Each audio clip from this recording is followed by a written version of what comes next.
Buffett swore off Airlines. His successor just bet $2.65 billion. Why? Here is the baseline.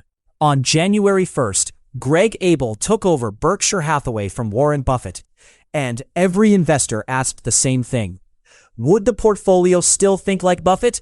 The first real answer came on May 15th, Abel's first quarterly 13F, the public list of what Berkshire actually bought.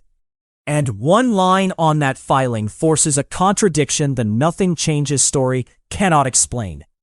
Berkshire's single largest new purchase is $2.5 billion of Delta, an airline. But in 2020, Buffett sold all 4 U.S. carriers at a loss and called the purchase a mistake. The firm that exited the sector at the bottom just re-entered it near the top of the cycle. Here is exactly what the filing shows.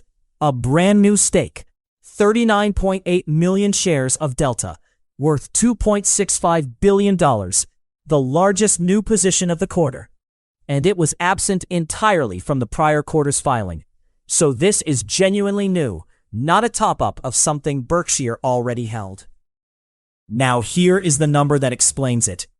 The conventional view is that buying the hated sector means the guardrails came off when Buffett left. Actually, the opposite. Delta was bought near a single-digit forward multiple. Forward price to earnings around 10, a PEG of 0.59, while the airline earns a 25% return on equity.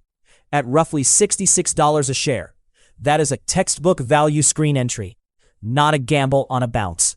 Historically, this echoes 2016, when Buffett broke his own decades-long I don't understand technology rule and bought Apple, a position that grew into Berkshire's largest holding.